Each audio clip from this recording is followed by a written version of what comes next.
ఉంది నీ జీవితము వేదన చెందకుమా మరచిపోడు నిన్ను యేసయ్యా మాటే నమ్ముసుమా మోసే భారం నువ్వు చేసే త్యాగం మోసే భారం నువ్వు చేసే త్యాగం ఎదురీతలన్నీ ఎదకోతలన్నీ చూసెను నా దైవం చేయునులే సాయం మారుతుంది నీ జీవితము వేదన చెందకుమా మరచిపోడు నిన్ను యేసయ్యా మాటే నమ్ముసుమా మారుతుంది నీ జీవితము వేదన చెందకుమా మరచిపోడు నిన్ను యేసయ్యా మాటే నమ్ముసుమా ఆలస్యమయ్యిందని ఆక్రందన చెందకు రోజులు మారవని రోధించకు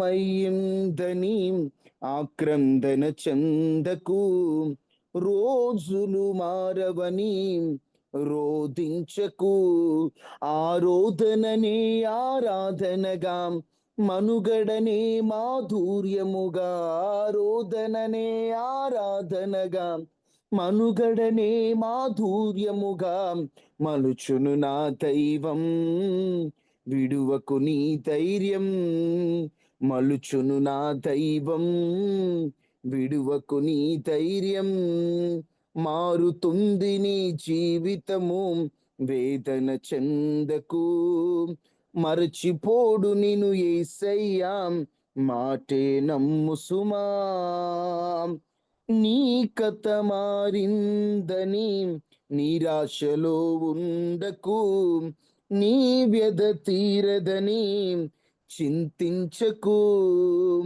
నీ కథ మారిందని నిరాశలో ఉండకు నీ వ్యధ తీరదని చింతించకు నీ చింతలనే చిరునవ్వులుగా యాతననే స్తుతి కీర్తనగా చింతననే చిరునవ్వులుగా యాతననే స్తుతి కీర్తనగా మార్చును నీ దైవం విడువకు విశ్వాసం మార్చును నా దైవం విడువకు విశ్వాసం మారుతుంది నీ జీవితము వేదన చెందకుమా మరచిపోడు నిన్ను యేసయ్యా మాటే నమ్ముసుమా మారుతుంది నీ జీవితము వేదన చెందకుమా మరచిపోడు నిన్ను యేసయ్యా మాటే నమ్ముసుమా మోసే భారం నువ్వు చేసే త్యాగం మోసే భారం నువ్వు చేసే త్యాగం ఎదురీతలన్నీ ఎదకోతలన్నీ చూసెను నా దైవం చేయునులే సాయం చూసెను నా దైవం చేయునులే న్యాయం మారుతుంది నీ జీవితము వేదన చెందకుమా మరచిపోడు నిన్ను యేసయ్యా మాటే నమ్ముసుమా మారుతుంది నీ జీవితము వేదన చెందకుమా మరచిపోడు నిన్ను యేసయ్యా మాటే నమ్ముసుమా పలుకాకి లోకం దూషించిన ఏకాకివై నీవు రోధించిన అవమాన పర్వాలు ముగిసేనులే ఆనంద గీతాలు పాడేవులే నవ్వినోళ్ళంత నీ ముందు తలలు వంచేను ఇక ముందు నవ్వినోళ్ళంత నీ ముందు తలలు వంచేను ఇక ముందు ఉందిలే దీవెనా ఎందుకా వేదన పొందిన యాతన దేవుడే మరచునా. కన్నుల జారిన కన్నీళ్ళు తడిపెను దేవుని పాదాలు. ఇప్పటి నుండి నీ కళ్ళు చూచును దేవుని కార్యాలు. కన్నుల జారిన కన్నీళ్ళు తడిపెను దేవుని పాదాలు. ఇప్పటి నుండి నీ కళ్ళు చూచును దేవుని కార్యాలు. ఉందిలే దీవెనా, ఎందుకా వేదన, పొందిన యాతన దేవుడే మరచునా. కన్నుల జారిన కన్నీళ్ళు తడిపెను దేవుని పాదాలు. ఇప్పటి నుండి నీ కళ్ళు చూచును దేవుని కార్యాలు. అనుకునని శ్రమలెన్నో ఎదురించినా, ఆత్మీయుల ప్రేమాని తురించిన, అసమానమైన నా దేవుని బలమైన బాకువు నిన్ను మరచునా. యేసు నిలిచాడు నీ ముందు, నీకు చేసేను కనువిందు. యేసు నిలిచాడు నీ ముందు, నీకు చేసేను కనువిందు. ఉందిలే దీవెనా, ఎందుకా వేదన, పొందిన యాతన దేవుడే మరచునా. ఉందిలే దీవెనా, ఎందుకా వేదన, పొందిన యాతన దేవుడే మరచునా. కన్నుల జారిన కన్నీళ్ళు తడిపెను దేవుని పాదాలు. ఇప్పటి నుండి నీ కళ్ళు చూచును దేవుని కార్యాలు. కన్నులు జారిన కన్నీళ్ళు తడిపెను దేవుని పాదాలు. ఇప్పటి నుండి నీ కళ్ళు చూచును దేవుని కార్యాలు. ఉందిలే దీవెనా, ఎందుకా వేదన, పొందిన యాతన దేవుడే మరచునా. ఉందిలే దీవెనా, ఎందుకా వేదన, పొందిన యాతన దేవుడే మరచునా. చెమ్మగిల్లు కళ్ళల్లోన కన్నీళ్ళంత కాలం, కష్టాల బాటలోనే సాగదు పయనం. విడుదల సమీపించెను, నీకు వెలుగు ఉదయించెను. విడుదల సమీపించెను, నీకు వెలుగు ఉదయించెను. చెమ్మగిల్లు కళ్ళల్లోన కన్నీళ్ళంత కాలం, కష్టాల బాటలోనే సాగదు పయనం. విడుదల సమీపించెను, నీకు వెలుగు ఉదయించెను. విడుదల సమీపించెను, నీకు వెలుగు ఉదయించెను. విడుదల సమీపించెను, నీకు వెలుగు ఉదయించెను. ఏ కష్ట బాధల్లో నువ్వు ఉన్నావు, ఏ కన్నీటి పరిస్థితిలో నువ్వు ఉన్నావు, మనుషులెవరూ అది గ్రహించకపోవచ్చు, కానీ దేవుడు నీ పరిస్థితిని ఎరిగినటువంటి దేవుడు. నీ కన్నీటిని తుడిచే దేవుడు. నీ అవమానాన్ని తొలగించి అవమానించిన వారే అభిమానించేటట్లుగా చేసిన దేవుడు. ఆశ్చర్య కార్యాలు చేసేటువంటి దేవుడు, అద్భుతాలు చేసేటువంటి దేవుడు. ఆయన పాదాలు పట్టుకుందామా? ఆయన పాదాలు పట్టుకుందామా? అందరము దేవుని పాదాలు పట్టుకొని, నా దేవా, నాకు ఆదరణ కలిగించేటువంటి వ్యక్తివి నీవే కదయ్యా. నాకు ధైర్యాన్ని ఇచ్చే దేవుడవు నీవే కదయ్యా. నిన్ను ఆనుకొనే నేను బ్రతుకుతున్నానయ్యా. నాకంటూ ఎవరున్నారయ్యా? నీవు తప్ప నాకు వేరొక ఆధారం లేదేసయ్యా. నీవు తప్ప నాకు వేరొక దిక్కు లేరేసయ్యా. నేను నిన్ను ఆనుకొని నీ మీద ఆధారపడి నేను బ్రతుకుతున్నానయ్యా అని అందరూ దేవుని పాదాలు పట్టుకుంటారా? మీకున్న పరిస్థితి అంతా దేవునికి చెబుతూ కన్నీటితో, అయ్యా, యేసయ్యా, యేసయ్యా, నన్ను దాటిపోవద్దయ్యా, నువ్వు మాట్లాడే దేవుడువయ్యా, నీవు ఆదరించు దేవుడువయ్యా, నీవు ఆనందాన్ని ఇచ్చే దేవుడువయ్యా, నీకు అసాధ్యమైనదేమీ లేదయ్యా, నా కన్నీటి పరిస్థితులు ఎరిగిన దేవుడువయ్యా అంటూ ఆయన వైపు చూస్తారా? నీవు మోసిన నిందకు ప్రతిగా పూదండ ప్రభువు ఇచ్చునులే. నీవు పొందిన వేదనలన్నీ త్వరలో తీరిపోవునులే. నీ స్థితి చూసి నవ్విన వారే సిగ్గుపడే దినమొచ్చెనులే. నీ స్థితి చూసి నవ్విన వారే సిగ్గుపడే దినమొచ్చేనులే. విడుదల సమీపించెను, నీకు వెలుగు ఉదయించెను.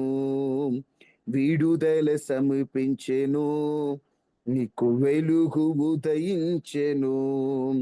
చెమ్మగిల్లు కళ్ళల్లోన కన్నీళ్ళెంత కాలం, కష్టాల బాటలోనే సాగదు పయనం. విడుదల సమీపించెను, నీకు వెలుగు ఉదయించెను. విడుదల సమీపించెను, నీకు వెలుగు ఉదయించెను. అనుభవించిన లేమి బాధలు ఇకపై నీకు ఉండవులే. అక్కరలో నా ఉన్న వారికి నీవే మేలు చేసేవులే. మొదట నీ స్థితి కొంచెమే ఉన్న తుదకు వృద్ధిని పొందునులే. మొదట నీ స్థితి కొంచెమే ఉన్న తుదకు వృద్ధిని పొందునులే. విడుదల సమీపించెను, నీకు వెలుగు ఉదయించెను. విడుదల సమీపించెను, నీకు వెలుగు ఉదయించెను. చెమ్మగిల్లు కళ్ళల్లోన కన్నీళ్ళంత కాలం, కష్టాల బాటలోనే సాగదు పయనం. విడుదల సమీపించెను, నీకు వెలుగు ఉదయించెను. విడుదల సమీపించెను, నీకు వెలుగు ఉదయించెను. చెమ్మగిల్లు కళ్ళల్లోన కన్నీళ్ళంత కాలం, కష్టాల బాటలోనే సాగదు పయనం. విడుదల సమీపించెను, నీకు వెలుగు ఉదయించెను. విడుదల సమీపించెను, నీకు వెలుగు ఉదయించెను. విడుదల సమీపించెను, నీకు వెలుగు ఉదయించెను. విడుదల సమీపించెను, నీకు వెలుగు ఉదయించెను. విడుదల సమీపించెను, నీకు వెలుగు ఉదయించెను. విడుదల సమీపించెను, నీకు వెలుగు ఉదయించెను. నీకేమీ లేదని, ఏమీ తేలేదని అన్నారా నిన్ను నిరాశపరచారా? తలరాత ఇంతేనని, తరువాత ఏమౌనని రేపటిని గూర్చి చింతించుచున్నావా? చింతించకన్నా యేసు మాటను మర్చావా? మారాను మధురంగా మార్చేను చూస్తావా? చింతించకన్నా యేసు మాటను మర్చావా? మారాను మధురంగా మార్చేను చూస్తావా? కన్నీరేలమ్మా, కరుణించు యేసు నిన్ను విడువబోడమ్మా. కలవరపడకమ్మా, కరుణించు యేసు నిన్ను విడువబోడమ్మా. నీకెవరు లేరని, ఏం చేయలేవని అన్నారా నిన్ను అవమానపరిచారా, పురుగంటి వాడనని ఎప్పటికీ ఇంతేనని నా బ్రతుకు మారదని అనుకుంటూ ఉన్నావా, నేనున్నానన్న యేసు మాటను మర్చావా, కన్నీరు నాట్యంగా మార్చును చూస్తావా, నేనున్నానన్న యేసు మాటను మర్చావా, కన్నీరు నాట్యంగా మార్చును చూస్తావా. అందరు మనస్ఫూర్తిగా దేవుడు మనతో అన్న మాటను ఒక్కసారి తలుచుకొని ధైర్యాన్ని పొందుదామా? నేనున్నానన్న యేసు మాటను మరిచావా? మరిచిపోయావా? నీ తోడుంటానన్న యేసయ్య మాటను మరిచిపోయావా? నీకు చేసిన వాగ్దానాన్ని మరిచిపోయావా? నిన్ను బలపరుస్తానన్న విషయాన్ని మరిచిపోయావా? మరిచిపోవద్దు. నేనున్నానన్న యేసు మాటను మరిచావా, కన్నీరు నాట్యంగా మార్చును చూస్తావా, నేనున్నానన్న యేసు మాటను మరిచావా, కన్నీరు నాట్యంగా మార్చును చూస్తావా. తలరాత ఇంతేనని, నా రాతింతే, నా బ్రతుకింతే, నా జీవితం ఇంతే, నా బ్రతుకు ఇలా దరిద్రంగా ఉండడమే అని నువ్వు అనుకున్నావేమో. తలరాత ఇంతేనని, తరువాత ఏమౌనని రేపటిని గూర్చి చింతించుచున్నావా, చింతించకన్నా యేసు మాటను మర్చావా, మారాను మధురంగా మార్చేను చూస్తావా. మార వంటి చేదైన వాటిని కూడా మధురముగా మార్చినటువంటి దేవుడు, చేదుగా మారాగా ఉన్న నీ జీవితాన్ని కూడా మధురంగా మార్చగలడని మర్చిపోయావా? మారాను మధురంగా మార్చును చూస్తావా, కన్నీరేలమ్మా కరుణించు యేసు నిన్ను విడువబోడమ్మా, కలవరపడకమ్మా కరుణించు యేసు నిన్ను విడువబోడమ్మా, కరుణ చూపి కలత మాన్పి, కరుణ చూపి కలత మాన్పి యేసే తోడమ్మా, కన్నీరేలమ్మా కరుణించు యేసు నిన్ను విడువబోడమ్మా, కలవరపడకమ్మా కరుణించు యేసు నిన్ను విడువబోడమ్మా. ఆలస్యమయ్యిందని ఆక్రందన చెందకు, రోజులు మారవని రోదించకు, ఆరోధననే ఆరాధనగా, మనుగడనే మాధుర్యముగా, రోదననే ఆరాధనగా, మనుగడనే మాధుర్యముగా మార్చును నా దైవం, విడువకు నీ ధైర్యం, మార్చును నా ధైర్యం, విడువకు నీ దైవం. మారుతుంది నీ జీవితము, వేదన చెందకుమా. మారుతుందమ్మా. మరిచిపోడు నిన్ను యేసయ్యా, మాటే నమ్ము సుమా. మోసే భారం నువ్వు చేసే త్యాగం, మోసే భారం నువ్వు చేసే త్యాగం, ఎదురీతలన్నీ ఎదకోతలన్నీ చూసెను నా దైవం చేయునులే సాయం. చూసెను నా దైవం చేయునులే న్యాయం. మారుతుంది నీ జీవితము, వేదన చెందకుమా. మరచిపోడు నిన్ను యేసయ్యా, మాటే నమ్ము సుమా, మాటే నమ్ము సుమా, బాధపడకుమా.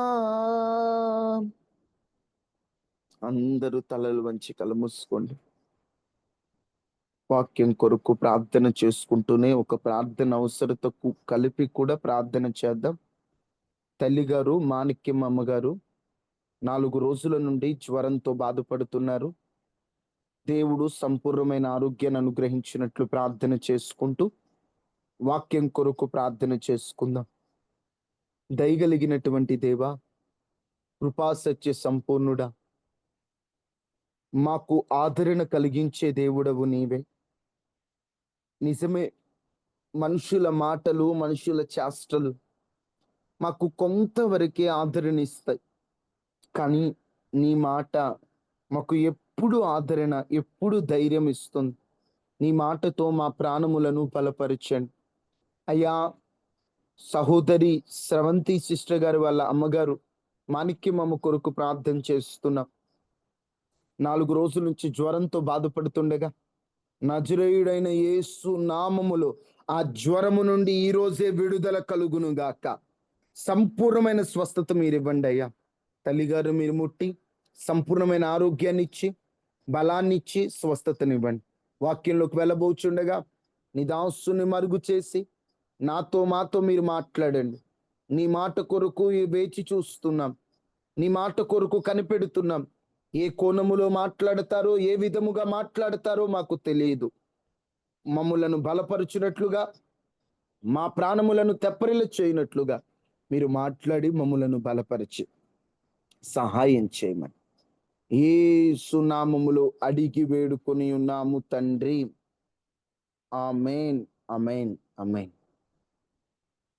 దేవునికి స్తోత్రాలు. ఈ ప్రత్యేకమైన అనుదినము జరుగుతున్న ఉదయకాల ఆరాధనల్లో పాల్గొన్నటువంటి మీ అందరికీ కూడా ప్రభు అయిన యేసుక్రీస్తు నామములో నా హృదయపూర్వకమైన వందనాలు. దేవునికి మహిమ కలుగును గాక. ఆమేన్, ఆమేన్. గువ్వ కన్నులు అనేటువంటి అంశాన్ని మీతో మాట్లాడుతూ, గువ్వ కన్నుల్లో ఎలాగైతే ఎప్పుడు నీరుంటుందో క్రైస్తవుడు కూడా కన్నీటి ప్రార్థన అనుభవాన్ని కలిగి ఉండాలని, ఏ ఏ విషయాల నిమిత్తం కన్నీరు కార్చాలో కూడా మీతో చెబుతున్నాను. 1, పశ్చాత్తాప కన్నీరు.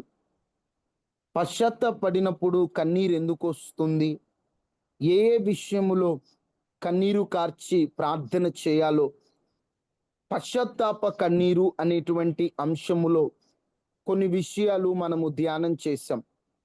ఆ తరువాత ఆత్మ సంబంధమైనటువంటి కన్నీరు అనే ఒక అంశములో దాదాపుగా ఓ 7 విషయాలు మనము ధ్యానం చేసాం. ఆత్మ సంబంధంగా ఏ ఏ విషయాల నిమిత్తం కన్నీరు కార్చాలో కొన్ని మాటలు మనం ధ్యానం చేసాం.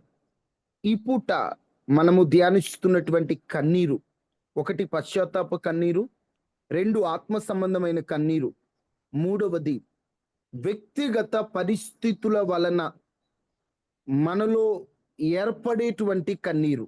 వ్యక్తిగత పరిస్థితుల వలన వాస్తవంగా మాట్లాడాలంటే ఏడ్చేవాడంటే లోకానికి భలే చులకన. మగపిల్లోడు ఏడ్చాడంటే అబ్బాయి అయ్యుండి ఆడవాళ్ళలాగా ఏడుస్తున్నావేంటి, ఛీ ఏడవడానికి సిగ్గుగా లేదా, ఎందుకు ఏడుస్తున్నావు అంటారు. అదే ఆడవాళ్ళు ఏడ్చారనుకోండి, ఎప్పుడు నెత్తి మీద కొండుంటది, ఎప్పుడు ఏడుస్తానే ఉంటది అని మాట్లాడుతూ ఉంటారు. ఏడ్చేవాడంటే లోకానికి భలే అవమానం. ఒక మనిషి ఏడుస్తున్నారు అంటే ఎంత బాధ కలిగి, ఎంత వేదన కలిగి, లోపల ఆ బాధ భరించలేక కన్నీటి రూపములో బయటికి వస్తుంది ఆ బాధ అంతా కూడా. ఏడుపు ఒక మనిషిలో నుండి బయటకు వచ్చిందంటే లోపల భావోద్వేగం, లోపల బాధ, లోపల దిగులు, లోపల ఒత్తిడి ఎక్కువైనప్పుడే కన్నీరు వస్తుంది. ఈ రోజున నీవు కన్నీరు కారిస్తే లోకము నువ్వు ఏడిస్తే నవ్వుద్దేమో. లోకము నువ్వు ఏడిస్తే లోకము నిన్ను అవమానపరుస్తుందేమో. లోకము నువ్వు ఏడిస్తే నిన్ను చులకనగా చూస్తుందేమో. కానీ ఒకటి గుర్తుపెట్టుకో, నా దేవుడు నీ కన్నీటిని దాటిపోడు. దేవునిని మరణం ఆపలేకపోయింది. దేవునిని పరిస్థితులు ఆపలేకపోయాయి. కానీ కన్నీరు కార్చి, నాయనా, నా తండ్రి, నా దేవా అని నువ్వు కనుక ఆయన్ని పిలిస్తే ఖచ్చితంగా నీ కన్నీటిని దేవుడు చూస్తాడు. ఖచ్చితంగా నీ కన్నీటిని ఆయన దాటిపోడు. ఖచ్చితముగా నీ కన్నీటికి తగినటువంటి బహుమానాన్ని కూడా దేవుడు నీకు ఇస్తాడు. ఈరోజు ఏ వ్యక్తిగత పరిస్థితులను బట్టి నువ్వు ఏడుస్తున్నావు? ఎలాంటి పరిస్థితుల్లో నువ్వు ఉన్నావు? అమ్మా, మనిషి దగ్గరికి వెళ్ళి నువ్వు గనక ఏడ్చావనుకో, ఆ మనిషి నీ కన్నీటిని పట్టించుకోకపోవచ్చు. కానీ నువ్వు యేసయ్య దగ్గరికి వచ్చి ఏడ్చావనుకోండి, ఖచ్చితంగా నీ కన్నీటిని ఆయన ఆనంద బాష్పాలుగా మారుస్తాడు. నీ కన్నీటిని ఆయన జ్ఞాపకం చేసుకుని నిన్ను దీవిస్తాడు. బైబిల్లో వ్యక్తిగత పరిస్థితుల నిమిత్తం ఎవరెవరు ఎలా కన్నీటి ప్రార్థన చేశారు, మనము ఎలాంటి కన్నీటి ప్రార్థన చేయాలో కొన్ని మాటలు మీతో చెప్తాను. మీరందరూ కూడా జాగ్రత్తగా ఈ మాటలన్నీ గమనిస్తూ దేవుని వాక్యాన్ని వినాలని ప్రేమతో తెలియచేస్తున్నాను. అందరూ కూడా మీ బైబిల్లో తెరచి కొంతమంది వారి వ్యక్తిగత విషయాల నిమిత్తం ఎలా కన్నీరు కార్చారో కొన్ని మాటలు మీతో చెప్తాను. చూడండి, ఆదికాండము 32వ అధ్యాయం 24వ వచనం. ఆదికాండము 32వ అధ్యాయం 24వ వచనం. ఒక నరుడు తెల్లవారు వరకు యాకోబు ఒక్కడు మిగిలిపోయెను, ఒక నరుడు తెల్లవారు వరకు అతనితో పెనుగులాడెను. తాను అతన్ని గెలవకుండా చాలమ్మా. యాకోబు అనేటువంటి ఒక ఆయన ఆశీర్వాదం పెద్దోడికి వస్తుందని తెలుసుకొని పెద్దోడిలాగా రూపం మార్చుకొని కన్నులు కనబడకపోయేసరికి తండ్రి దగ్గరికి మారువేషంలో వెళ్ళి ఆశీర్వాదాలన్నీ ఈయన సంపాదించుకొని మామగారింటికి వెళ్ళిపోయాడు. వెళ్ళేటప్పుడు ఆయనకు ఒక దర్శనం వచ్చింది.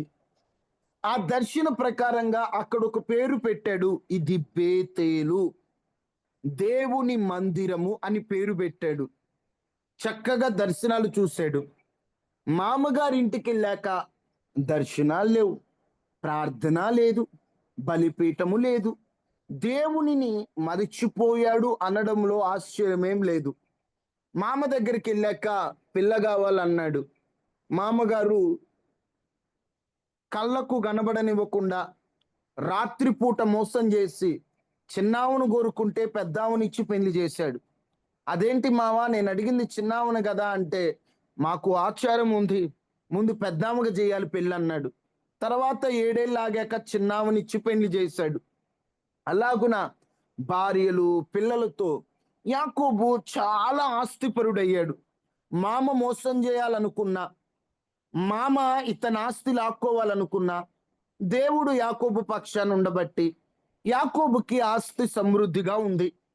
యాకోబు అంతా సమృద్ధితో బయలుదేరాడు. బయలుదేరి వెళ్తున్నప్పుడు ఒక వార్త యాకోబు వినబడింది. ఆ వార్త ఏమిటంటే, మోసం చేసి అన్న దగ్గర ఆశీర్వాదాన్ని లాక్కున్నాడు కదా, అన్న ఆశీర్వాదాన్ని యాకోబు లాక్కున్నాడు. అదే అన్న జనాలను వేసుకొని యాకోబు దగ్గరకు వస్తున్నాడని తెలిసింది. యాకోబు ప్రయాణంలో ఉన్నాడు, అన్న వస్తున్నాడని చెప్పారు. వెంటనే యాకోబు తన భార్యలను పిల్లలను పంపించేసి తను ఒక్కడే మిగిలిపోయాడు. ఆదికాండంలో మనం చూస్తే ఒక నరుడే రాత్రంతా కూడా అయ్యా నువ్వు నన్ను ఆశీర్వదించయ్యా, నువ్వు నన్ను ఆశీర్వదించయ్యా అని దేవుని సన్నిధిలో పెనుగులాడాడు. దేవుడు నన్ను పోనీ నేను వెళ్ళాలంటున్నా కూడా, లేదయ్యా నీవు నన్ను ఆశీర్వదిస్తేనే నేను నిన్ను వదులుతాను అన్నప్పుడు, దేవుడు తొడగూటి మీద ఒక దెబ్బేసినా కూడా గాయముతో కూడా రాత్రంతా దేవుని సన్నిధిలో పోరాడాడు. దేవుడు తనను ఆశీర్వదించాడని మనకు తెలుసు. ఆదికాండములో అయితే రాత్రంతా పోరాడాడు, పెనుగులాడాడు అని రాయబడింది. ఇదే సందర్భాన్ని హోషేయ ప్రవచన గ్రంథములో మరొక రీతిగా రాశారు. ఒకసారి అది చదువుకుందామా? హోషేయ 12వ అధ్యాయము 3-4 వచనాలు. తల్లి గర్భమందు యాకోబు తన సహోదరుని మడిమను పట్టుకొనెను.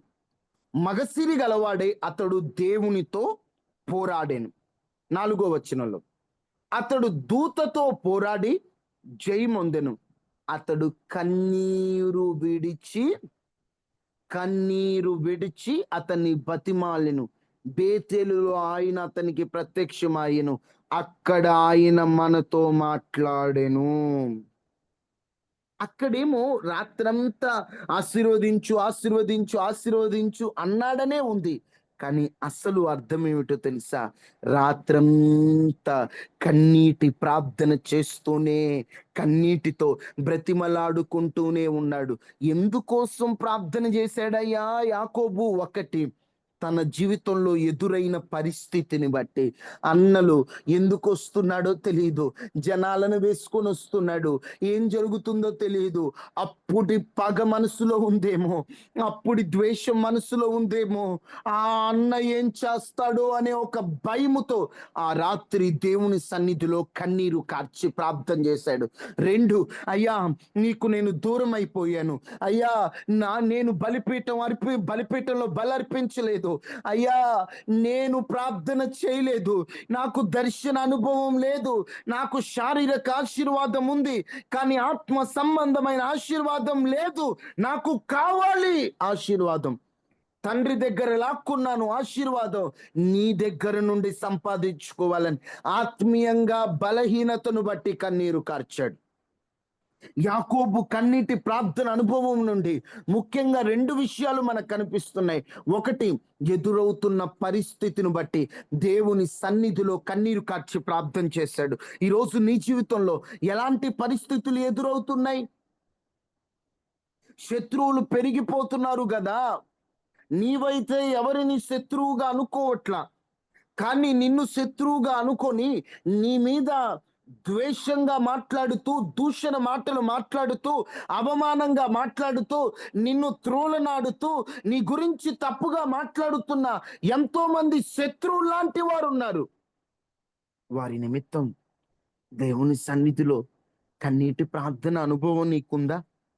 అయ్యా అయ్యా అయ్యా నన్ను క్షమించయ్యా, అయ్యా తండ్రి నా శత్రువులు ఎక్కువైపోతున్నారయ్యా, నాకు ప్రమాదం రాబోతుందయ్యా, ఆ ప్రమాదం నుండి నన్ను తప్పించయ్యా అని కన్నీటి ప్రార్థన చేస్తున్నారా?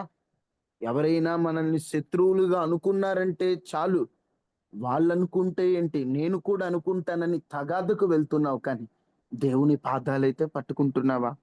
ఒకని ప్రవర్తన యెహోవాకు ప్రీతికరమైనప్పుడు వాడి శత్రువులని సహితం మిత్రులుగా దేవుడు మారుస్తాడని వాక్యంలో రాయబడింది. ఈరోజు నీ జీవితంలో నీ శత్రువుల ఆ బాధల్లో నిన్ను శత్రువుగా భావించిన వారి కొరకు దేవుని సన్నిధిలో కన్నీటి ప్రార్థన చేస్తున్నావా? ఎదురవుతున్న పరిస్థితులు ఎలాంటివి ఉన్నాయి? కన్నీటి ప్రార్థన అనుభవం నీకుందా? వ్యక్తిగత విషయాల్లో అయ్యా నాకు ప్రమాదం రాబోతుంది, ఎన్ని ప్రమాదాలు రాబోతున్నాయి, కన్నీటి ప్రార్థన చేస్తున్నావా? దేవుని సన్నిధిలో కన్నీరు కారుస్తున్నావా? ఒట్టిగా కూర్చొని ఒకదానివే బాధపడుతున్నావు, ఒట్టిగా కూర్చొని ఒకడివే బాధపడుతున్నావు, కానీ ఆ కన్నీరేదో దేవుని పాదాల మీద కార్చు, ఆ కన్నీరేదో దేవుని పాదాలు ఎదుట కూర్చో. నీ కన్నీటిని ఆయన దాటిపోడు. కన్నీటి ప్రార్థన ద్వారా సింహాసనం కదిలింపబడుతుంది. ఒక వాస్తవంగా జరిగిన ఓ చిన్న స్టోరీ నేను విన్నప్పుడు, ఆ చెప్పిన జీవిత చరిత్ర విన్నప్పుడు నిజంగా ఆశ్చర్యపోయానండి. మన ప్రపంచంలోనే అతి పెద్ద మందిరము దక్షిణ కొరియాలో పాల్ యాంగిచో గారిది. పాల్ యాంగిచో గారికి కుమారుడు ఉన్నాడు. ఆ కుమారుడు ఒకసారి హోటల్కి వెళ్ళి వాళ్ళు డ్రింక్ తాగుతున్నప్పుడు, ఇప్పుడు మనకు థమ్సప్ ఎలాగునో వాళ్ళకి అలాంటి ఒక కూల్ డ్రింక్ తాగుతున్నప్పుడు ఆ కూల్ డ్రింక్ లో ఏదో విషం కలిసి కూల్ డ్రింక్ తాగిన వాళ్ళందరూ చనిపోయారట. పాల్ యాంగిచో గారు మీటింగ్ లో ఉన్నారు. ఆయన దగ్గరికి ఒక వార్త వచ్చింది. పాల్ యాంగిచో గారు ఒక చిన్న మాట, మీ అబ్బాయి చనిపోయాడు, ఇలా కూల్ డ్రింక్ లో విషం కలిసింది, మీ అబ్బాయి పాయిజన్ అయిపోయి చనిపోయాడు అని అన్నారు. అని మీరు ప్రార్థన ముగించేసి మీరు బయటకు వచ్చేసి త్వరగా అబ్బాయి అంత్యక్రియలు చేసేద్దాం, మనం టైం లేదు అని చెప్పారట.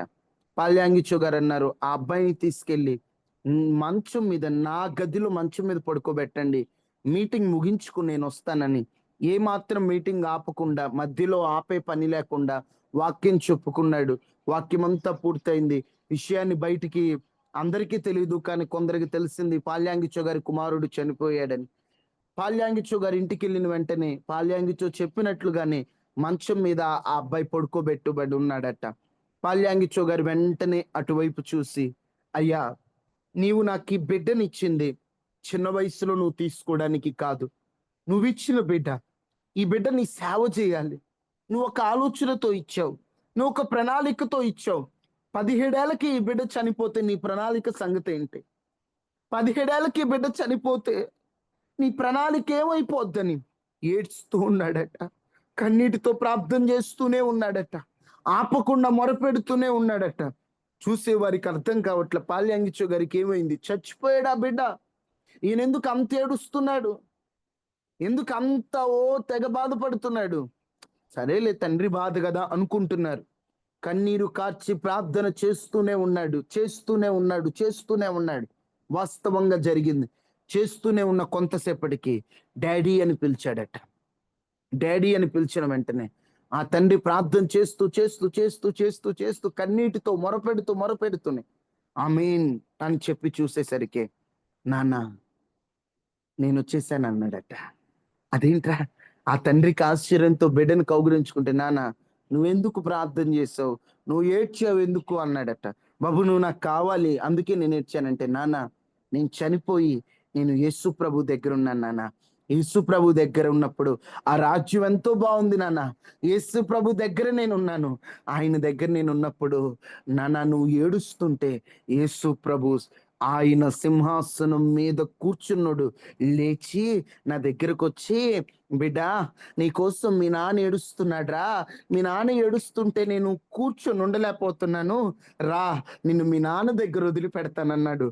ఆయన ప్రార్థన సింహాసనాన్ని కదిలించింది. తీసుకొని వచ్చి వదిలిపెట్టాను నాన్న. ఆయన దూతలతో వచ్చి నన్ను వదిలిపెట్టాను నాన్న. ఆయన ఇక్కడే ఉన్నాడు, నేను చూస్తున్నాను. నీవు చూడలేకపోతున్న ఆత్మస్వరూపిగా ఉన్న దేవుణ్ణి చూడలేకపోతున్నావు అని చెప్పాడట. జనములు ఆశ్చర్యపోయారు, కళ్ళ ముందే చూసి ఆశ్చర్యపోయారు. అందుకే ప్రపంచంలో అతి పెద్ద మందిరం, అన్ని అద్భుత కార్యాలు జరిగాయి పాల్ యాంగిచో గారి సన్నిధిలో. ఆయన అంత గొప్ప దైవజనుడు. ఆ దైవజనుడు ఒక మాట చెప్పాడు, నేను భూమి మీద కార్చే కన్నీరు పరలోకంలో నా దేవుని కదిలిస్తుందని. ఈరోజు నువ్వు కన్నీరు కార్చి ప్రార్థన అనుభవం కలిగి ఉన్నావంటే, ఈరోజు నీవు కన్నీరు కార్చి దేవుని పాదాలు పట్టుకున్నావంటే, ఎలాంటి పరిస్థితి అయినా నా దేవుడు పరిస్థితిని తారుమారు చేస్తాడు. ఏసావు అయితే ఏ ఉద్దేశంతో వచ్చాడో నాకు తెలియదు, ఏ ఉద్దేశంతో యాకోబు దగ్గరకు వచ్చాడో, కానీ యాకోబు కన్నీటి ప్రార్థన శత్రువుగా వచ్చినటువంటి ఏసావు మిత్రుడిగా కౌగిలించుకొని యాకోబుకి బహుమానాలు ఇచ్చేంతగా దేవుడు మార్చాడు. కన్నీటి ప్రార్థన పరిస్థితిని తారుమారు చేస్తుంది. ఈరోజు నీ జీవితంలో ఎలాంటి పరిస్థితులు ఉన్నాయి? అన్ని వ్యతిరేకమైన పరిస్థితుల, అన్ని జీవితంలో చేజారిపోయిన స్థితిలో ఉన్నాయా? అన్ని జీవితంలో అర్థం కాని స్థితిలో ఉన్నాయా? శత్రువులందరూ విలయ తాండవం ఆడుతున్నారా? అయితే ప్రభు పాదాల యొద్దకు రా, ప్రభు పాదాల యొద్దట కన్నీరు కార్చు. పరిస్థితులు తారుమారు చేయగలిగిన సమర్థుడు. మారానుభవం మధురముగా మార్చగలవు నీవు. కన్నీటి అనుభవాలని మధురమైన అనుభవాలుగా, దుఃఖ అనుభవాలని ఆనంద అనుభవాలుగా నా దేవుడు మార్చగలిగిన సమర్థుడు. కన్నీరు కార్చి ప్రభు పాదాలు ఎదుర్కొరా. ఇప్పటికైనా ప్రభు పాదాల యొద్ద కన్నీరు కార్చు. వాళ్ళ దగ్గరికి వీళ్ళ దగ్గరకు వెళ్ళి కన్నీరు కార్చుతం కాదు, ప్రభు పాదాల యొద్దకు రా. ప్రభు పాదాల యొద్ద కన్నీరు కార్చావంటే నీ కన్నీరు వ్యర్థంగా పోనివ్వడు నా యేసయ్య. నువ్వెంత కన్నీరు కారుస్తున్నావు యేసయ్య చూస్తున్నాడయ్యా. నువ్వెంత కన్నీరు కారుస్తున్నాడు యేసయ్య చూస్తున్నాడమ్మా. ఏడుస్తున్నావు, నీ ఏడుపును ఆయన దాటి వెళ్ళిపోడు తల్లి. పరిస్థితిని తారుమారు చేస్తాడమ్మా. ధైర్యంగా ఉండు. నీ పరిస్థితి నా దేవుడు చూస్తున్నాడు. యాకోబు కార్చినట్టు కన్నీరు కార్చు. 2 ఆత్మ సంబంధమైన ఆశీర్వాదం కోసం. అయ్యా పడిపోయాను, బలహీనున్నైపోయాను. అయ్యా బలిపీఠం అనుభవం లేదు. అయ్యా ప్రార్థన అనుభవం లేదు. అయ్యా చితికిపోయిన స్థితిలో ఉన్నానని కన్నీరు కార్చి ప్రార్థన చేస్తున్నాడు. కన్నీరు కార్చి మొరపెడుతున్నాడు. కన్నీరు కార్చి మొరపెడుతున్నప్పుడు నా దేవుడు గొప్ప గొప్ప కార్యాన్ని చేయలేదా? యాకోబుని ఆశీర్వదించలేదా? ఈరోజు ఈ మాటలు వింటున్న నీ జీవితంలో కూడా నీ కన్నీటి ప్రార్థన ద్వారా నా దేవుడు గొప్ప కార్యాన్ని చేయబోతున్నాడు. నీ కన్నీటి ప్రార్థన ద్వారా నీవు ఆశీర్వాదాన్ని అనుభవించబోతున్నావు. నువ్వు దిగులు పడొద్దు చెల్లి, నువ్వు దిగులు పడొద్దమ్మా, నువ్వు దిగులు పడొద్దు. దేవుడు నీ జీవితంలో గొప్ప కార్యాన్ని దేవుడు చేయబోతున్నాడు. ఏ విషయం బట్టి కన్నీరు కారుస్తున్నావు? నీ పరిస్థితి ఆశీర్వాదం లేదు కదా. యాకోబు ఆశీర్వదించమని దేవుని పాదాలు పట్టుకున్నాడు. ఈరోజు నువ్వు కూడా దేవుని పాదాలు పట్టుకో. అయ్యా నాకు ఆశీర్వాదం కావాలని ప్రభువుని అడుగు. అయ్యా నా కుటుంబ పరిస్థితి బాలేదయ్యా, అయ్యా నా కుటుంబంలో పరిస్థితులు మరీ ఘోరంగా ఉన్నాయ్యా, ఆశీర్వాదం లేదయ్యా. సామెతల గ్రంథంలో ఏమని రాయబడి ఉంటుంది చూడండి, 10:22లో 10వ అధ్యాయం 22వ వచనంలో, యెహోవా ఆశీర్వాదము అందరు తీయాలి. సామెతలు 10 యెహోవా ఆశీర్వాదము ఐశ్వర్యం. యెహోవా ఆశీర్వాదం ఐశ్వర్యం ఇచ్చింది. అమ్మా ఈరోజు ఏ పరిస్థితిలో ఉన్నా యాకోబు ఆశీర్వాద కొరకు ఎలా కన్నీరు కార్చాడు అలా కన్నీరు కార్చాను. అయ్యా నన్ను ఆశీర్వదించయ్యా, నీ ఆశీర్వాదం ఐశ్వర్యం ఇస్తుందయ్యా. నేను కటిక పేదరికంలో ఉన్నానయ్యా. అయ్యా నేను ఆర్థికంగా ఇబ్బందుల్లో ఉన్నానయ్యా. అయ్యా అప్పుల్లో ఉన్నానయ్యా. ఆర్థికంగా నలిగిపోయి ఉన్నాను. ప్రభు దగ్గర కార్చు. నీ బలహీనతలు లోకానికి చెప్పొద్దు. లోకానికి నీ బలహీనతలే వారి బలంగా మారతాయి. దేవునికి చెప్పు, నీ బలహీనతలే నీకు బలముగా నా దేవుడు మారుస్తాడు. కార్చు కన్నీరు. ఆశీర్వాదం ఐశ్వర్యాన్ని ఇస్తుందంట. దేవుని పిల్లలు పేదరికంలో ఉండాలా? దేవుని పిల్లలు చేయిజాపే పరిస్థితుల్లో ఉండాలా? దేవుని పిల్లలు ఏమీ లేకుండా అడక్క తినే స్థితిలో ఉండాలి. ఏడు దేవుని సన్నిధిలో, అయ్యా నా పరిస్థితి ఎందుకు ఇట్లా ఉంది, నాకెందుకు ఇట్లా ఉంది, నా పరిస్థితి ఎందుకు ఇట్లా అయిపోతుంది, రోజు రోజుకి నేను ఎందుకు ఆర్థికంగా చితికిపోతున్నాను, నా సంపాదన ఎందుకు దీవించబడట్లేదు, నాకెందుకు ఇంకా ఉద్యోగం రావట్లేదు, అయ్యా నాకు సాయం చేయండి. ఆశీర్వాదం కోసం దేవుని పాదాలు పట్టుకో. దేవుని పాదాలు పట్టుకో. నా దేవుడు ఆశీర్వదించడా? నిన్ను ఆశీర్వదించడమే కాదు, నీ కుటుంబాన్ని దేవుడు ఆశీర్వదిస్తాడు. కన్నీరు కార్చు, కన్నీరు కార్చు, కన్నీరు కార్చు. ఏదైనా ప్రభుకు చెప్పు. ఎలాంటి పరిస్థితుల్లో ఉన్నావు, ఎలాంటి స్థితిగతుల్లో ఉన్నావు, ఏదైనా ప్రభు పాదాలు ఎదుట, అయ్యా నన్ను క్షమించు, అయ్యా నా జీవితంలో ఆశీర్వాదం ఇవ్వు, అయ్యా నాకు ఆశీర్వాదం కావాలి, అయ్యా నాకు ఆశీర్వాదం కావాలి, నాకు ఆశీర్వాదం లేదయ్యా, నా కుటుంబం అందరికంటే చులకనగా మేము చూడబడుతున్నాం, అయ్యా మాకు ఏమీ లేదని అందరూ మమ్మల్ని అవమానపరుస్తున్నారయ్యా, మాకేమీ లేదని ఎవరు మమ్మల్ని లెక్కలో వేయట్లేదయ్యా, మమ్మల్ని ఆశీర్వదించయ్యా, తల ఎత్తుకునే స్థితిలో ఉంచయ్యా, మేము తోకల్లా ఉండకూడదయ్యా, మమ్మల్ని తలగా ఉంచుతానన్నావు కదయ్యా అని ప్రభు పాదాలు పట్టుకో. ప్రభు పాదాలు పట్టుకో. పిల్లలు ఉద్యోగాల కొరకు ఏడు దేవుని సన్నిధిలో. కుటుంబ పరిస్థితుల నిమిత్తం ఏడు. యాకోబు ఏడిస్తే దేవుడు ఆశీర్వదించలేదా? ఎందుకు వాళ్ళ దగ్గరికి వీళ్ళ దగ్గరికి వెళ్ళి ఏడవద్దు దయచేసి. క్రైస్తవుడి కన్నీరు చాలా విలువైనది. నీ కన్నీరు చాలా విలువైనది. ఎవరు పడితే వాళ్ళ దగ్గర కన్నీరు గార్చి నీ విలువని నువ్వు తక్కువ చేసుకోవద్దు. నువ్వు చాలా విలువైన దాను. దేవుని పాదాలు ఎద్దుటే కన్నీరు కార్చు. నీ కన్నీరు చాలా విలువైంది.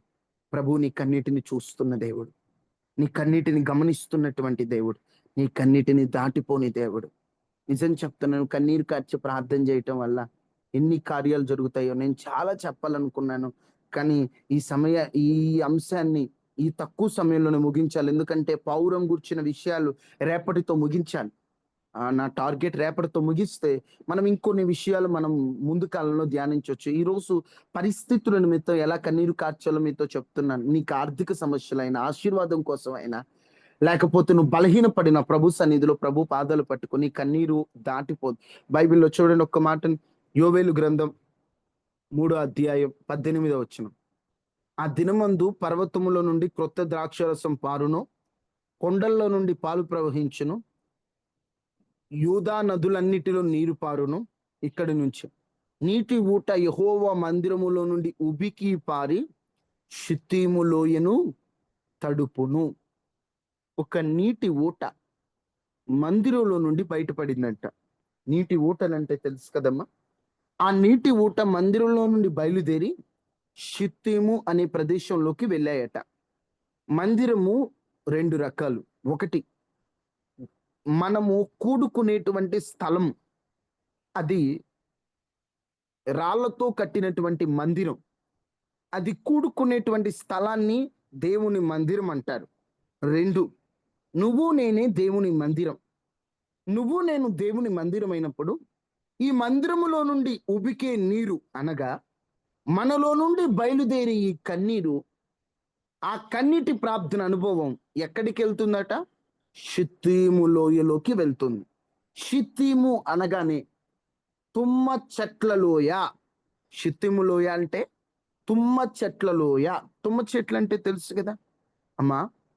ఒక జామ చెట్టుకి నీళ్లు పోస్తారు, లేదా ఒక మామిడి చెట్టుకు నీళ్లు పోస్తారు, మల్లె చెట్టుకు నీళ్లు పోస్తారు. తుమ్మ చెట్టుకు ఎవరైనా నీళ్లు పోయటం చూసారా మీరు ఎప్పుడైనా? లేదండి. తుమ్మ చెట్టుకి ఎవడు నీళ్లు పోయడు. ఎందుకు నీళ్లు పోయడంటే అది తుమ్మ చెట్టు, అది ముళ్ళుతో కూడింది. ఆ ముళ్ళతో కూడినటువంటి తుమ్మ చెట్టు వల్ల ఎవరికంత ఉపయోగం ఉండదని దాన్ని ఎవరు పట్టించుకోరు. కానీ యెహోవా మందిరములో నుండి బయలుదేరిన ఆ నీటి ఊట, ఆ ఉబికిన నీరు అలాంటి షిత్తీము లోయను కూడా తడపబోతుంది. దాని అర్థం ఏమిటంటే, నీవు కన్నీటి ప్రార్థన నీ కుటుంబం కొరకు చేయగలిగితే, ఇప్పుడు తుమ్మ చెట్లులా ఉన్న నీ ఇంటి వారు, తుమ్మ చెట్లు అంటే ముళ్ళు, మాటల ద్వారా అయ్యా నా భర్త మూర్ఖుడయ్యా, మాటల ద్వారా నా హృదయాన్ని గాయపరుస్తాడు, ముళ్ళు, నా భర్త తాగుబోతుడయ్యా, ఆ తాగుబోతు అనే ముళ్ళు, ఆ తాగుడనే ముళ్ళు నన్ను గుచ్చుతుందయ్యా, అయ్యా నా భర్త కఠినుడయ్యా, నా భర్త బాధ్యత లేనుడయ్యా, నా పిల్లలు బాధ్యత లేనులయ్యా. వారు ఎలాంటి వాళ్ళు? ముళ్ళు లాంటి వారు, ముళ్ళు లాంటి వారు, ముళ్ళు లాంటి వారు.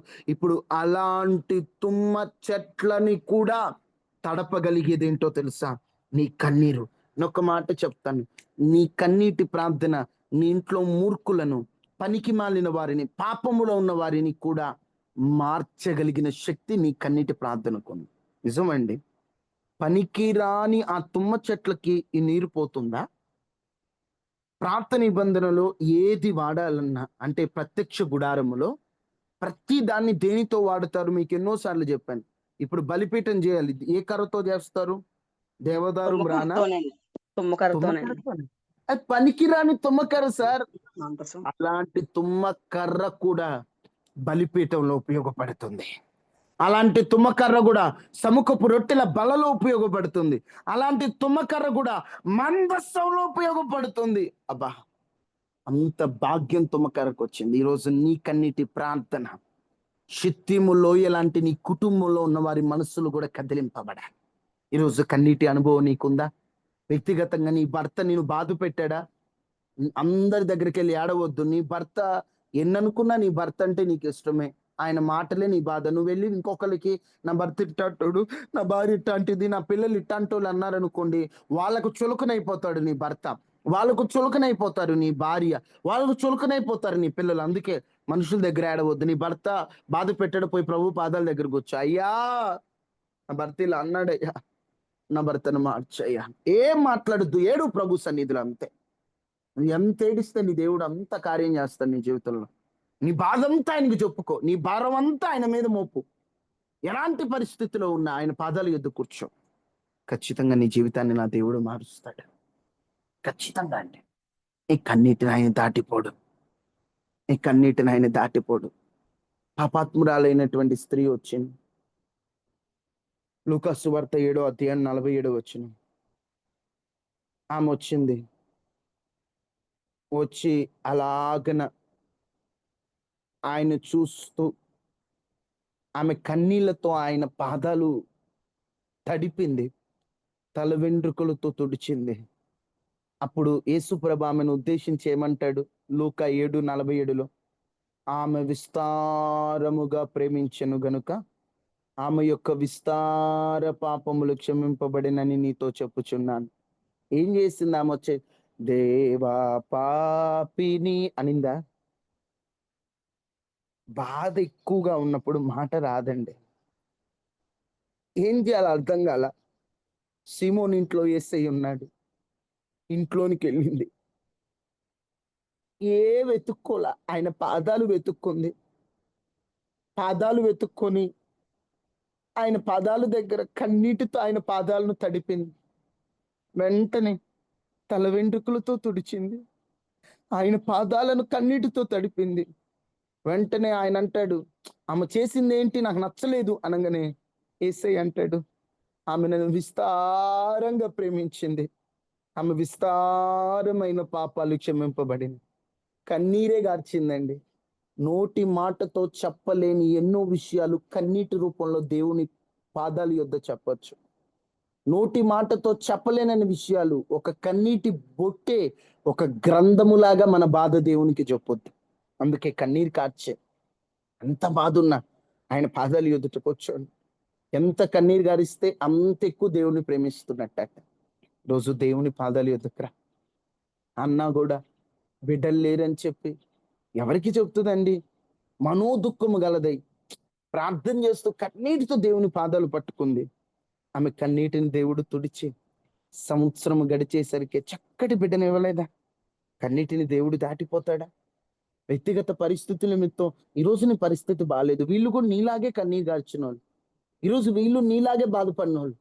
కఠినంగా ఉండొద్దు. కన్నీటితో నీ బాధని దేవుని పాదాల ఎదుట పెట్టాయి. మనుషుల దగ్గర ఏడవద్దు, ప్రభు దగ్గర ఏడు. అక్క నీ కన్నీటిని దేవుడు దాటిపోడక్క. ఎంత కన్నీరు గారుస్తున్నావు ఆయనకు తెలుసమ్మా. దేవుడు చూస్తున్నాడు తల్లి, గొప్ప కార్యాన్ని చేస్తాడమ్మా. ఏదో మిమ్మల్ని మరిపించి మురిపించి మిమ్మల్ని ఏదో మోటివేషన్లోనో లేదా ఒక ట్రాన్స్లో ఉంచాలని చెప్పట్లేదు. అవన్నీ కాదు. ఆ దేవుడు కన్నీరు తుడిచే దేవుడు. ఎంతో మంది కన్నీరు ఆయన తుడిచిన ఆనవాళ్ళు ఉన్నాయి. వారి కన్నీటిని తుడిచిన దేవుడు నీ కన్నీటిని తొడవడా? వారి బాధల నుంచి విడిపించిన దేవుడు నీ బాధల నుంచి విడిపించడా? బైబిల్లో ఒక మాట రాయబడి ఉంటది, విరిగి నలిగిన హృదయము గలవారిని ఆయన అలక్ష్యము చేయడు. ఈరోజు నలిగిపోయి ఉన్నావు, విరిగిపోయి ఉన్నావు. నలిగిపోయిన నిన్ను ఆయన పక్కన పెట్టడు. ఆయన నీ మీద ప్రత్యేక శ్రద్ధ తీసుకుంటాడు. మీకు అర్థమయ్యేటట్లు ఒక మాట చెప్తానండి. కుష్ఠిరోగి ఉన్నాడు. కుష్ఠిరోగిని ప్రభు అడుగుతాడు, నీకు ఆ కుష్ఠిరోగి ప్రభువుని అడుగుతాడు, సరే నీకు ఇష్టమైతే నన్ను బాగు చేయి అన్న వెంటనే యేసు ప్రభు ఏం చేశాడు? దూరంగా ఉండి నాకు ఇష్టమే పో అన్నాడా? ఆ కుష్ఠిరోగిని తాకాడా? నా మాట అర్థమైందా? ఒక కుష్ఠిరోగి నాకు ఇష్టమైతే నన్ను శుద్ధి చేయి అంటే ఆ కుష్ఠరోగం పో విడిచిపో అన్నాడా? దగ్గరికి వెళ్ళి తాకాడా? దగ్గరికి వెళ్ళి ముట్టి స్వస్థపరిచాడు. నేను అంటాను, ముట్టే స్వస్థపరచాలా? యేసు ప్రభు పో అంటే కుష్ఠిరోగం పోతుందా? పోదా? పోతుంది. ఎందుకు ముట్టుకున్నాడు? తన హక్కును చేర్చాడు. నువ్వు బాగుపడటమే కాదు, ఆదరింపబడటం కూడా ఆయనకు కావాలి. ఆ కుష్ఠిరోగిని ఆ కుష్ఠిరోగమా పో అంటే వెంటనే స్వస్థత వస్తుంది. ఆ స్వస్థత కావాలా? అందరూ దగ్గరికి రానియకుండా, అప్పటి కాలంలో కుష్ఠిరోగి ఎవరన్నా ఉంటే రాళ్ళతో కొట్టేవాళ్ళు.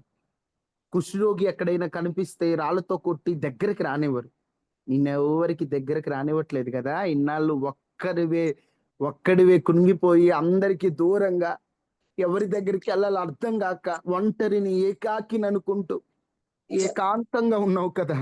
నీకు నేనున్నానన్న ఒక అభయం ఇవ్వడానికి వెళ్ళి తాకాడండి నా యేసయ్య. అబ్బా ఎంత గొప్ప దేవుడండి.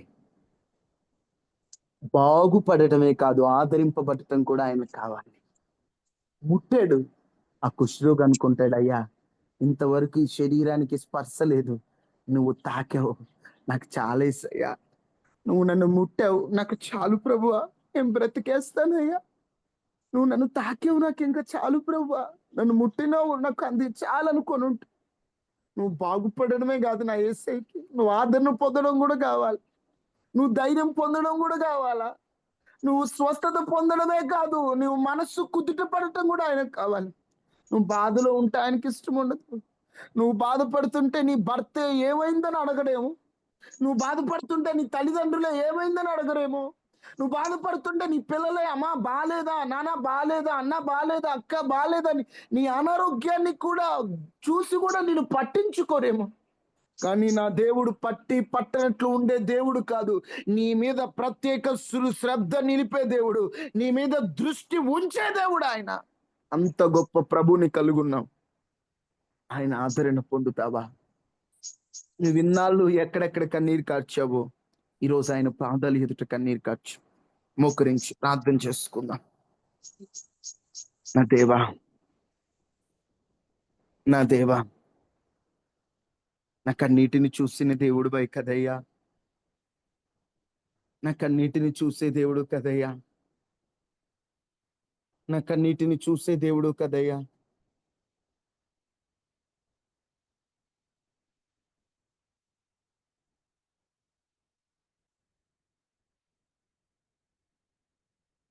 కన్నీటిని చూసే దేవుడు కదయ్యా అంటూ అందరం ప్రార్థన చేసుకుందాం.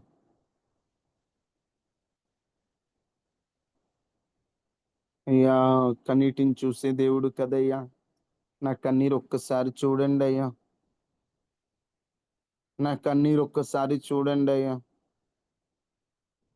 నా కన్నీరు ఒక్కసారి చూడండి అయ్యా.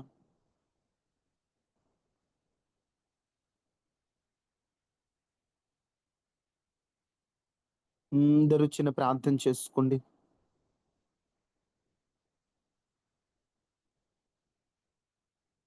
అనుభవించిన లేమి పాతలు ఇకపై నీకు ఉండవులే, అక్కరలో నా ఉన్న వారికి నీవే మేలు చేసేవులే. మొదట నీ స్థితి కొంచెమే ఉన్నా తుదకు వృద్ధిని పొందునులే. మొదట నీ స్థితి కొంచెమే ఉన్నా తుదకు వృద్ధిని పొందునులే. విడుదల సమీపించెను, నీకు వెలుగు ఉదయించెను, చెమ్మగిల్లు కళ్ళల్లోన కన్నీళ్ళెంత కాలం, కష్టాల బాటలోనే సాగదు పయనం. విడుదల సమీపించెను, నీకు వెలుగు ఉదయించెను. పరిశుద్ధుడా, ప్రేమ కలిగిన రాజా, ఈరోజు ఈ ప్రత్యేకమైన ఉదయకాల ప్రాంతంలో పాల్గొన్న వారందరినీ జ్ఞాపకం చేసుకోండి అయ్యా. కన్నీటి మధ్యలో ఉన్నారయ్యా, ఆదరణ లేక ఉన్నారయ్యా, ధైర్యము లేకున్నారయ్యా, ఏడ్చి ఏడ్చి అలసిపోయి ఉన్నారయ్యా. కొంతమందికి అయితే ఏడవడానికి కన్నీరు కూడా రానంత దిగజారిన అయ్యా దారిద్ర్యపు సుడిగుండములో ఉన్నారయ్యా. ఒకసారి ఆ బిడ్డని జ్ఞాపకం చేసుకోండి అయ్యా. ఇంకా ఏడ్చే ఓపిక కూడా లేనంత స్థితిలోకి వెళ్ళిపోయారయ్యా. వారిని ఒకసారి చూడండి అయ్యా. మా కన్నీటిని వృధాగా పోనివ్వనన్నావు. మా వ్యక్తిగత పరిస్థితుల నిమిత్తం నీ దగ్గర కన్నీరు కారిస్తే ఎంతో గొప్ప కార్యాలు చేస్తానన్నావు. నీ వైపే చూస్తున్నామయ్యా. నువ్వు తప్ప మాకెవరు లేరేసయ్యా. నిన్ను అనుకొని బ్రతుకుతున్నాం ఏసయ్యా. మాకు ధైర్యం నువ్వే ఏసయ్యా. లోక ప్రేమ స్వార్థమయ్యా, నీ ప్రేమలో స్వార్థం ఉండదయ్యా. నిస్వార్థంగా నన్ను ప్రేమించావయ్యా. మాకు తోడుగా ఉండండి ఏసయ్యా. మమ్మలను బలపరచండి ఏసయ్యా. ధైర్యంతో నింపండి ఏసయ్యా. మా ప్రాణములను అయ్యా మీరు ఒక్కసారి జ్ఞాపకం చేసుకోండి ఏసయ్యా. నీవు తప్ప మాకెవరున్నారు ఏసయ్యా. నిన్ను ఆనుకుని బ్రతుకుతున్న నీ బిడ్డలను ఒక్కసారి దృష్టించి ఆలోచన చెప్పండి ఏసయ్యా. బలపరచమని ఈరోజు మా ప్రయాణాల్లో చేతి పనుల్లో తోడుగా ఉండే నీ కంచె, నీ కాపుదల మాకు అనుగ్రహించండి. వైరస్లు, అనారోగ్యాల నుంచి మీరే తప్పించండి. మీరే మాకు క్షేమాన్ని ఇవ్వండి. నీ కృపతో కాపాడండి, నీ కరుణతో కాపాడండి. నీ వాత్సల్యముతో కాపాడండి, నీ దయతో కాపాడండి అయ్యా. మీరే బలపరిచి సహాయం చేసి ప్రతి ఒక్కరి చుట్టూ కంచి వేయండి. అనారోగ్యంతో ఉన్న వారికి స్వస్థత ఇవ్వండి, ధైర్యాన్ని ఇవ్వమని. ఈరోజు మా ప్రయాణాల్లో చేతి పనుల్లో తోడుగా ఉండి మా చుట్టూ మా ఇంటి చుట్టూ నీ కంచి వేయమని యేసునామములో అడిగి వేడుకొని ఉన్నాము తండ్రి, ఆమేన్. తండ్రి అయిన దేవుని ప్రేమ, కుమారుడైన యేసుక్రీస్తు వారి కృప, పరిశుద్ధాత్మ అన్యోన్య సహవాసం మనకి మన కుటుంబాలకి ఎల్లప్పుడూ ప్రభు కృపతో ఉడైండును గాక. ఆమేన్. ఆమేన్. వందనాలయ్యా. వందనాలమ్మా. దేవునికి మహిమ కలుగును గాక. అందరికీ ఆమేన్. వందనాలు. అందరికీ వందనాలమ్మా. ప్రైజ్ లార్డ్ మా ప్రైజ్ లార్డ్ అక్క. జాయ్ ఉన్న